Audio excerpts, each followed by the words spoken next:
A very good evening. Thank you for joining us here. You're watching India Tonight, and I'm Nivedna Prabhu. In fact, our top focus for the hour, given the aspect that External Affairs Minister S. Jaishankar will visit Russia on August 20th, 21st to meet counterpart Sergei Lavrov in a bid to strengthen strategic ties with Moscow. Remember, this is, of course, amid rising tensions with the US. He may also call on President Putin. The visit, following NSA Ajit Doval's recent trip, will fine-tune the agenda for Putin's India visit later this year, which is his first visit in 4 years. It comes soon after a Modi and Putin phone call reaffirming this special and privileged strategic partnership. But how are we reading into this essentially? What does it mean for the global order as well? And of course, the tariffs aspect. We'll get talking about all those aspects with my special guests joining me this evening. Let me take that opportunity to be introducing them. Major General SVP Singh, Strategic Affairs and Defense expert. Vibhuti Jha also joining us, ex-Republican candidate for New York Assembly. Also on the show tonight is KP Fabian, former ambassador. Gentlemen, thank you very much for taking the time out and joining us here this evening. Major General Singh, let me begin with you. You know, when we read into these visits, first, of course, of NSA and now External Affairs Minister, is India, in your opinion, signaling back-channel risk management with Putin before formal diplomacy, or building leverage versus Washington? Well, I think India is now really going through testing times, Nivedna, in that it is the Pakistan factor which has come to wane adversely, to put it in real terms, during Op Sindhu. However, we have to face up on one side comprehensive strategic partnership, which is on a strong footing with the United States, and on the other side, a traditional trusted strategic partnership with Russia. Both America and Russia, to my point of view, have to understand that India exercising its strategic autonomy, they have to live within this space to take forward the relationship with India, which is emerging a power in its own right, albeit going through difficult times in the current era of tariffs. Now, the importance of this visit, I would first put our National Security Advisor went there last week. He was there. So a lot of spade work has done, and surely this energy factor, our defense cooperation, our defense deals, and then Putin visit, which has been planned during the NSA's visit, perhaps later part of the year, they have been the factors. Now, being follow-up with the visit by the foreign minister, definitely, again, it is the bilateral focus areas which any foreign minister would be taking forward, along with the international areas of cooperation, which are there in many multilateral organizations which are existing, and the multipolarity which India advocates. So the timing is, a follow-up of that. But yes, interestingly, it is happening after 15th August, Trump-Putin meeting. Let us see what emerges in the Ukraine-Russian war ceasefire or peace deals. Well, India, I would say, has to put first and foremost its national security. Therein lies the energy security. The defense modernization is second. Third is the multipolar diplomacy. Fourth is dealing with the tariff diplomacy of India. And fifthly, India has to weigh to convince United States that transactional part of partnership is not what India looks forward to. So I think those are the main criteria which are existing. When you make those opening remarks as well, and given how you put that angle as to how this has, really panned out, and more importantly, you talk about the timing and how that will look going forward. But let me also get in a word from Ambassador Fabian. Given the aspect that India's ties also go way back with Russia, so is this present standoff with Washington essentially a revival of non-alignment in a new multipolar avatar that we're looking at? Well, phrases, thank you. Phrases are always complicated, but let me put it this way. After all, what did non-alignment mean? It meant strategic autonomy. It meant looking at issues from the point of view of India's interest, and this is very important.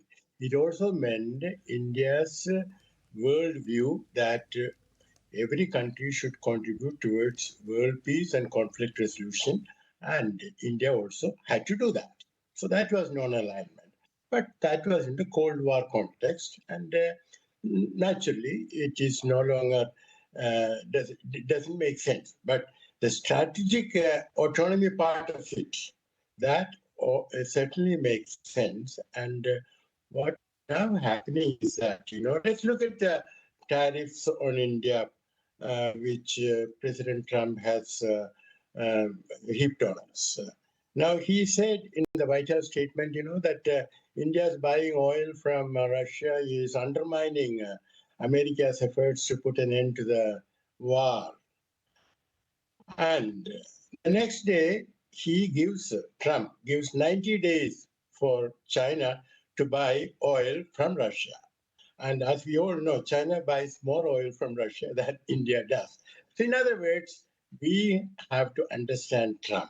And I'm afraid we haven't done enough work on what I call Trumpology in India, because Trump is a particular type of president and very egocentric, very touchy, because remember, he said that he had mediated on, Sindor.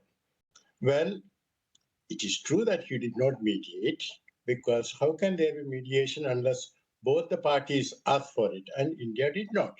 But it is also true, and I want to make it very clear, it's also true that America pushed Pakistan in the right direction by making it ask for a ceasefire.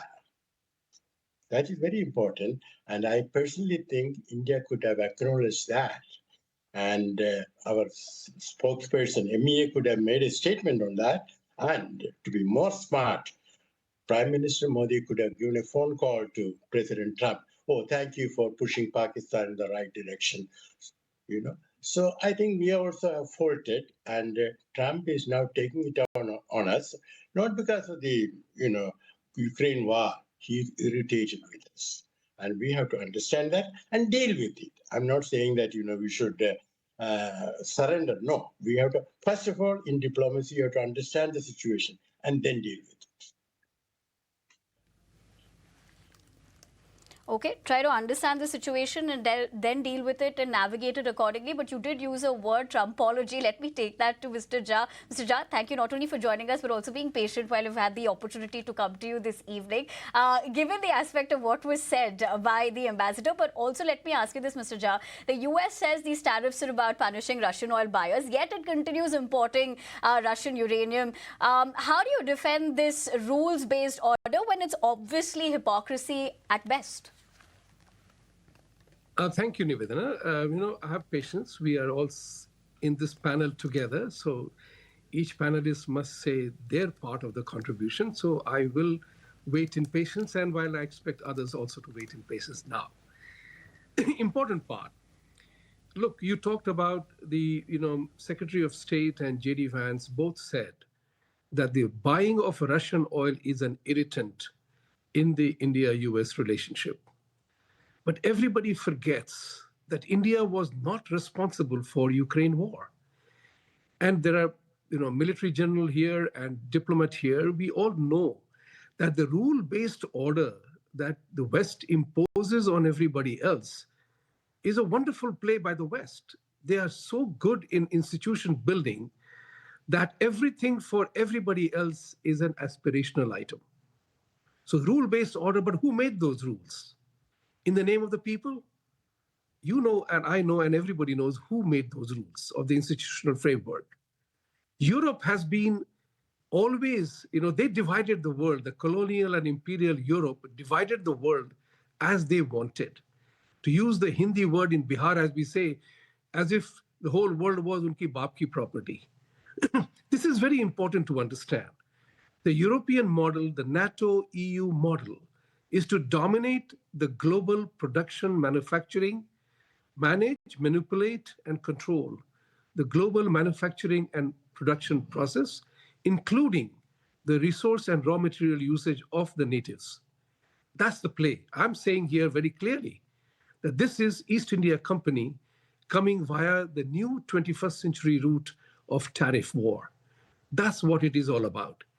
India and the rest of the world did not bite the bullet that Ukraine was a global problem. And what Mr. Jaishankar said a few days ago, and believe it or not, I have been saying this for the last couple of years, that Europe has a fetish for adjusting their own territorial imperatives. All the wars that happen in Europe is to stretch the territory of each other. German unification, Italian unification, breakup of Russia, USSR, Czechoslovakia doesn't exist, Yugoslavia doesn't exist. This is the European play. They want to play the whole game all over the world. The rest of the world is no longer buying it. Even the First and Second World War were actually a European territorial battlefields, aggravated by one reason or the other. The colonial empires, people died because it was called a world war and colonial armies died in these places. So I'm totally against this Western domination of the third world. And both these gentlemen will also testify to this matter, that the First World and Second World War words were called after the Second World War, when the Western European nations, who NATO part of it, became the First World, the Russian alliance CENTO became the Second World, and everybody else was Third World. Think about it. It became a pejorative mention as if they were the underdeveloped countries or didn't matter. This is what the world is now resisting. Prime Minister Modi, if those of you who remember, soon after abrogation of Article 370, he was in the United Nations addressing a 15-minute brilliant expose on how the global South must cooperate. Those of you can go back and visit that speech of his, which I did an analysis on one of the channels here. Absolutely, and we'll get talking about that aspect as well. Yeah. Given the fact that how global we'll be South looking at the global cooperation, playbook, and perhaps now we are we living in a reordered, Mr. Jha. technology-driven world. You're absolutely right. I'm going to come back to you on that point. But before I come back to you on that point, we're also given to understand that we would essentially want to also listen in to what Air Chief Marshal A.P. Singh, Chief of the Air Staff, had said regarding the fact that S-400 will be a game changer. Let's listen into that, then I come back to this particular conversation to keep that going. And in Balakot, we could not get anything from inside. And it became a big issue, trying to tell our own people, unfortunately, our own people, as to what we have been able to achieve. We had intelligence of what has gone on inside. We had intelligence of, human kind of intelligence, where we had very clear picture of inside in terms of there has been huge damage. There have been so many terrorists which have been utilized. But we could not convince our own people that, look, we have achieved that. But this time, again, a thing like this would have given us the same problem. But we were lucky, and we got these videos on the open. This is the same building from inside. You see the amount of damage that it has created. Mr. General Singh, we did hear that particular reaction as well. What do you make of it, especially in the context of the timing that we're looking at? Well, I think A Chief's talk, timing, I do not know why are we getting into this discussion. Timing, I think no time is the burst time and no time, and the time when you delivered the speech or, conveyed the contents is the right time. So Air Force Chief having address and closely followed by the Army Chief giving the address, I think it has put the things in the right perspective post the Indian Parliament discussion on Operation Sindoor. So perhaps to put at rest some of the doubting Thomases, that would be one. And secondly, that is why he touched upon, and what he has really touched upon is the S-400 performance. I think it is not only the S-400, which is, of course, the game changer.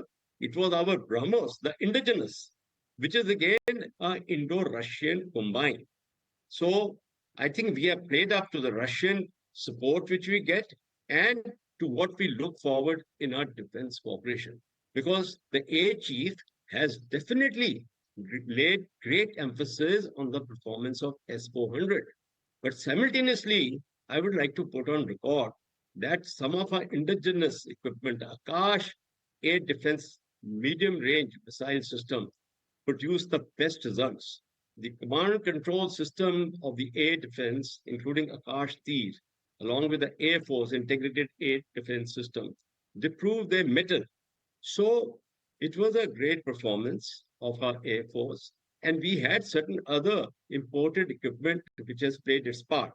So I would put that what the Operation Sindhu gave was that it was a brilliant military plan executed to precision. 23 minutes we addressed on the first night for 9 targets, 4 in POK and 5 in Punjab, Pakistan, including the heart of Punjab, Bahawalpur. Precision strike in 23 minutes, delivering the goods and destruction which was desired of the terrorist camps. It was non-escalatory. Unfortunately, Pakistan could not get that message that it is non-escalatory. It was addressed to the terrorist centers, neither to the military nor to the civilian population or civilian centers. So what happened perhaps after that, or did happen, was Pakistan not paying heed, having suffered the losses when they tried to violate our airspace, the drones and missile system, our air defense shield came of age. It was the delivery on night 9th and day 10th May when their 11 airfields were addressed and 8 of them suffered heavy damages. So I think the Air Force chief has brought it out loud and clear in the country, and the message goes to the world where our performance lies. No doubt in this media and social media world, there are many theories, many angles, many advocates of their own stance. Well, we will let it be where they are. So I would say that it is the S-400, which you mentioned, definitely a game changer. We are looking forward for the delivery of the balance 2 regiments. We are also looking forward to formalize an annual maintenance contract of the S-400 systems. And we are looking forward to certain other defense cooperation, defense deals with Russia, like the S-57 stealth, fifth generation aircraft, which is a twin engine one, very good avionics, cheaper, economical. Right. That is there. What do you say? Could I continue? Which is, of course, strengthening the ties. You're absolutely right. I'm going to come back to you. I will come back to you, Major General Singh. But Ambassador, let me come to you. Given, the other aspect that we're, of course, also talking about how this is being viewed, essentially, and you have seen multiple cycles of the India-US engagement and the estrangement as well. Given this whole tariff dispute fit the historical pattern of Washington turning from partner to pressure point when interests diverge? Thank you. Let me put it this way. It is Trump who has imposed tariffs on India in the manner he did by giving an irrational argument about India's buying oil, undermining his efforts to put an end to the war in Ukraine. And as I said earlier, at the same Trump has permitted, quote unquote, China to buy more for the next 90 days. So to go back to what I said about Trumpology, Trump is not always rational. And this is not, a policy on India which the State Department and the Defense Department and the NSA all together sat through and recommended to Trump. No, this is something whimsical. So that is why I said we have to invest in Trumpology. And if you permit me, let me expand on it a little. What is required is to have a multidisciplinary team consisting of psychologists, psychiatrists, IR specialists, and some people from our diaspora in the United States, and 1 or 2 former ambassadors to the United States. Now, this multidisciplinary team should reach out to everyone who had anything to do with Trump, including his former spouses and others, and understand the man. Of course, this should be a top secret operation. This should not be talked about. So that is what is required, and I don't think we have done that. But it's never too late. We still another 3 years plus are left, you know. So it is Trump who has done it, and he has done it because he got angered. He got angry with us. So now the Prime Minister is going for the General Assembly. He will, of course, be meeting President Trump, and I'm sure that it will not be difficult to find a set of words which will sort of, satisfy the bruised ego. But having said that, let me make it very clear. We have to stand firm, and we should not give the impression that we are frightened. And as the Prime Minister and the External Affairs Ministry have said, what Trump has done is unreasonable, unfair, and unjustifiable. But some statements like, I think by the Defense Minister that, some people don't like India to become a great power and therefore they are doing it. Well, I'm not sure whether such statements are an accurate reading of the situation. As I said, Trump is, his ego is hurt, and we have to do whatever we have to do, and meanwhile stand up. And it's not Trump going to be apology easy, will but I'm take sure some Indian time. diplomacy can Absolutely. handle But it. let me take that point across to Mr. Jha. Absolutely, Ambassador. Mr. Jha, coming back to what you were talking about earlier as well, in terms of the relationships and the way going forward, and essentially if the goal here is to pull India away from Russia, could this blunt force tariff strategy actually push Delhi, Moscow and parts of the global south closer together? Listen, there is a law of physics that apparently says every action has an equal and opposite reaction. In our management world, in our consulting world, we say every trend has a counter trend. So the West, and especially America, will have to earn their laurels with reference to India specifically. Russia relationship has stood the test of times. If Russia was part of the Western alliance and a Russian veto did not happen, Kashmir would have gone long back. So the question here is, Russia-India relationship has stood the test of times. And the Western desire to wean it away from Russia and China is also an indicator that the West is concerned, I won't say worried or whatever, but concerned about the rise of Asia. Because if only Xi and Modi can come together, and I'm meaning to say China and India were to come together, these two countries become the world's largest market. And in terms of economics, demand and supply, you know who will control the decision-making with reference to economic aspects, as also population and military matters.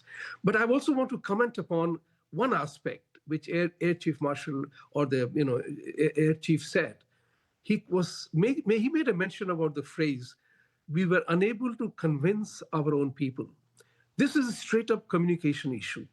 It is a straight-up messaging issue. So while India did so well with Operation Sindoor, that 23-minute blitzkrieg was absolutely stupendous. I am more inclined to believe the Indian Prime Minister, Indian Defense Minister, and Indian administration in this regard, rather than Trump or the Western part of it, because the trust deficit exists. But here is a key issue, messaging. I have always opined, and I have said this to Government of India many times, words matter, words change minds, and minds move mountains. And to that end, India failed to convey that message. Indians don't suffer for lack of intelligence, wisdom, knowledge, and whatever else. Where India does suffer, in my opinion, is the ability to communicate the messaging. We remain many times ambivalent. So, for example, Trump is an open book. Right? We do Mr. not need, as the I have ambassador to interject you there because I'm afraid we're running short of time. And perhaps Yes, that I last understand. point of yours might essentially call for another regrouping of all of us to discuss that. But I'm afraid we'd have to leave it at that for the moment, Mr. Jha.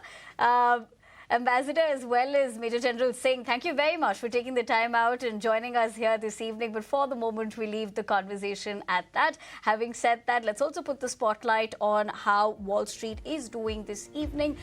In fact, it is extending its winning streak this Wednesday, with major indices holding near record highs as optimism over potential Federal Reserve rate cuts keeps sentiment buoyant. Now, the S&P 500 and the Nasdaq are both edging higher, while the Dow is also in positive territory, supported by gains in heavyweight tech names. In fact, talking about Dow Jones, let me quickly put that into perspective, given what we're looking at in terms of the numbers as well. Has opened in green, currently trading levels at 44,703. And of course, there's a points change of 243.64. There is a slight uptick of 0.55. And having put that into perspective for Nasdaq as well, we're looking at the trading levels again, having opened in green for the market, 21,725 points level, and a change of 0.2. As far as S&P 500 is concerned, it has also opened in green, 6,456, a points change of 10.42, and a percentage change of an uptick of 0.16. So